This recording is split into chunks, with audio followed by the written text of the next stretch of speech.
நவராத்திரியில பல இடங்கள்ல கன்னியா பூஜை செய்வதை நாம பார்ப்போம். அதாவது பெண் குழந்தைகளை அழைத்து வந்து அவர்களை அம்பிகையாக இறைவியாக பாவித்து இறைவியாக நினைத்து அவர்களுக்கு பூஜை செய்வதை தான் நாம கன்னியா பூஜை அப்படின்னு சொல்றோம். வேதத்துல முக்கியமான பகுதியாக கருதப்படுவது யஜுர்வேதம். அந்த யஜுர்வேதத்துல மகாநாராயண உபனிஷத்துல அழகாக ஒரு பகுதியாக துர்கா சூக்தமானது வருது. இந்த துர்கா சூக்தமானது அற்புதமாக துர்கா தேவியினுடைய மகத்துவத்தை சொல்லிக்கிட்டே வருது. அந்த துர்கா சூக்தத்துல கடைசி ஸ்லோகமாக துர்காதேவியனுடைய காயத்ரி வருது. இந்த காயத்ரி மந்திரத்தில், அதாவது துர்காதேவியினுடைய காயத்ரி மந்திரத்தில் துர்காதேவியை கன்னியகுமாரி தீமகி அப்படின்னு சொல்கிறாங்க. இதுக்கு என்ன பொருள் அப்படின்னா, இந்த உலகத்தில் இருக்கக்கூடிய அனைத்து கன்னியா குழந்தைகளினுடைய வடிவத்திலையும் அம்பிகை இருப்பதாக இந்த வார்த்தைக்கு பொருள் சொல்லுவாங்க.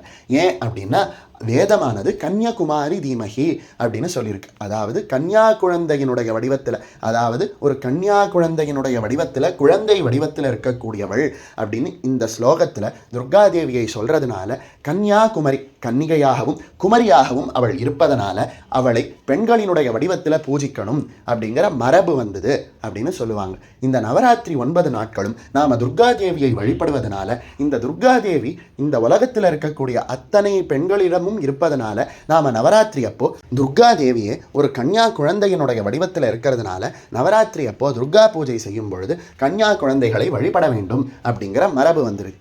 இந்த கன்யா குழந்தைகளை வழிபடணும் அப்படின்னு நம்ம வீட்டில் போய் கேட்டோம்னா வீட்டில் இருக்கிற பெரியவங்க என்ன சொல்லுவாங்கன்னா, இந்த குலத்தில் இந்த கோத்திரத்தில் பிறந்த பெண்ணை மட்டும்தான் பூஜிக்கணும் அப்படின்னு சொல்லுவாங்க அப்படிம்பாங்க. இதை கேட்டதும் நமக்கு ஒரு சிந்தனை வரும். லலிதா சஹஸ்ரநாமத்தில் முதல் நாமமாகவே ஸ்ரீமாதா என்று சொல்லப்படக்கூடிய நாமா வருது.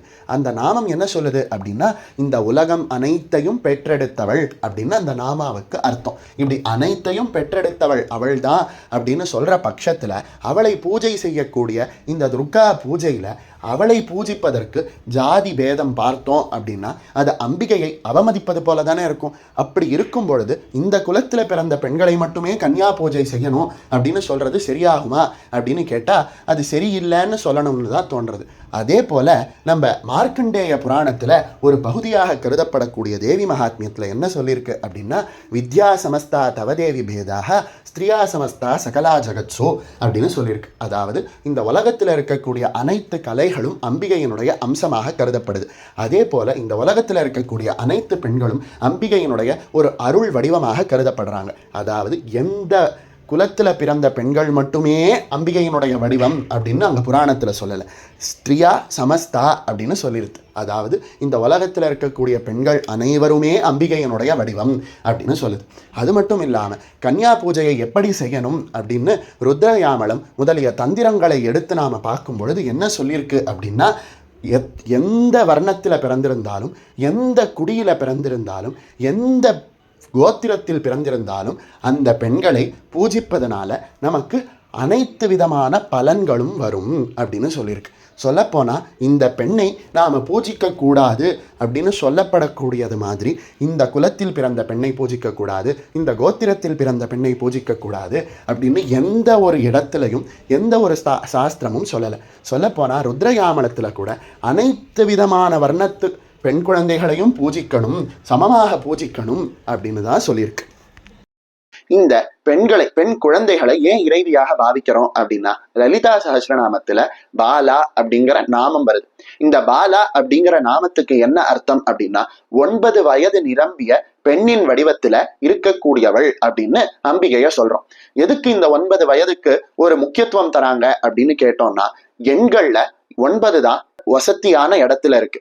அதாவது 1, 2, 3 அப்படின்னு எண்ணிக்கிட்டு வரக்கூடிய இடங்கள்ல 9க்கு பிறகு என்ன ஆகுது, வெள்ளை எண்ணின 1ஐயும் அதுக்கு முன்னாடி இருந்த பூஜ்ஜியத்தையும் சேர்த்து 10 அப்படின்ற ஒரு எண்ணாக சொல்றோம். அதுக்கு மேல புதியதாக ஒரு எண்ணை நாம உருவாக்குறது இல்லை.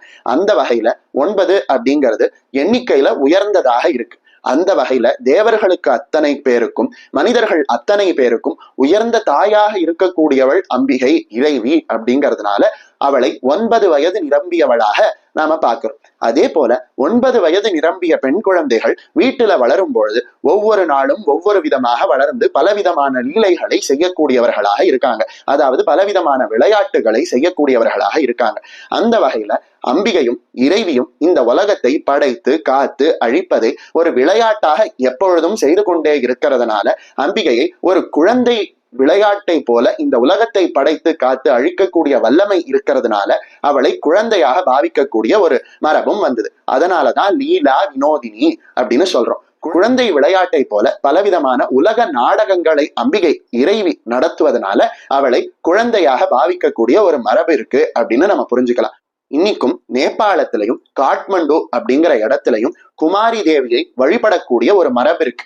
அதாவது ஒரு பெண் குழந்தையை அம்பிகையாக பாவித்து அவளுக்குள்ளேயே அம்பிகையை ஆவாகனம் செய்து தினமும் அவளையே அம்பிகையாக நினைத்து பூஜை செய்யக்கூடிய ஒரு மரபும் இருக்கு. அதற்கு எந்த பெண்ணை தேர்ந்தெடுப்பது அப்படிங்கிறதுக்கு அந்த பெண் குழந்தையினுடைய ஜாதகத்தையும் அந்த பெண் குழந்தையினுடைய குணநலன்களையும் பார்த்து தேர்ந்தெடுத்து அந்த குழந்தையின் உள்ளே அம்பிகையினுடைய சக்தியை பலவிதமான பூஜைகளை செய்து அந்த பெண்ணுக்குள்ள அம்பிகையை இறக்கி அந்த பெண்ணின் வடிவத்திலேயே அம்பிகையை வழிபடக்கூடிய ஒரு மரபும் வடநாட்டுல இருக்கு. அந்த பெண் குழந்தையை குமாரி தேவி அப்படிங்கிற பெயர்ல அம்பிகையாவே இறைவியாகவே வழிபடக்கூடிய ஒரு மரபும் இருக்கு. அந்த வகையில தான் நம்ம தமிழ்நாட்டிலையும் குமாரி பூஜை அப்படின்னு சொல்லப்படக்கூடிய கன்னியா பூஜையை நாம நவராத்திரியில செய்யறோம். இந்த நவராத்திரியில கன்னியா பூஜையை எப்படி செய்யணும் அப்படின்னா 9 நாட்களும் ஒரு பெண் குழந்தையை கூப்பிட்டு பூஜிக்கக்கூடிய மரபும் இருக்கு. முதல் நாள்ல 2 வயது நிரம்பிய பெண் குழந்தையையும், 2வது நாள்ல 3 வயது நிரம்பிய பெண் குழந்தையையும், 3வது நாட்கள்ல 4 வயது நிரம்பிய பெண் குழந்தையும், அப்படி ஒரு நாளும் வயதை ஏற்றிக்கொண்டே போய் கடைசி 9வது நாள்ல 10 வயது நிரம்பிய பெண் குழந்தையை பூஜிக்கக்கூடிய ஒரு மரபும் இருக்கு. அப்படி 9 நாட்களும் தொடர்ந்து கன்னியா பூஜை செய்ய முடியாதவர்கள் 8வது நாளோ, அதாவது நவராத்திரியில வரக்கூடிய 8வது நாளோ அல்லது 9வது நாளோ 9 பெண் குழந்தைகளையும் வரிசையாக தெற்கிலிருந்து வடக்காக அமர வைத்து நாம கிழக்க பார்த்து உட்கார்ந்து பூஜை செய்யக்கூடிய ஒரு மரபும் இருக்கு. இப்படி 9 குழந்தைகளையும் வைத்து பூஜை செய்ய முடியாத சில பேருக்கு அதையும் இன்னும் சுருக்கி நம்மளுடைய சாஸ்திரங்கள் சொல்லுது. என்ன சொல்லுது அப்படின்னா, நவராத்திரியோட அஷ்டமி அதாவது 8வது நாளோ இல்ல நவமி அதாவது 9வது நாளோ ஏதாவது ஒரு பெண் குழந்தையை அழைத்து அவளுக்குள்ளேயே நவராத்திரியில் பூஜிக்கக்கூடிய 9 தேவியும் 9 பெண் குழந்தைகளும் இருப்பதாக பாவித்து அந்த ஒரு பெண் குழந்தையே 9 பெண் தெய்வங்களாக வழிபடக்கூடிய மரபும் இருக்கு. இப்படி பலவிதமாக கன்னியா பூஜை செய்யக்கூடிய ஒரு மரபு நம்ம தமிழ்நாட்டிலையும் சரி வடநாட்டிலையும் சரி பரவலாக இருக்கு. அதனால நாமும் நவராத்திரியில கன்னியா பூஜையில கலந்துக்கிட்டு முடிஞ்சா கன்னியா பூஜையை செய்து நம்ம வாழ்க்கையில பலவிதமான சந்தோஷங்களை அடையணும்.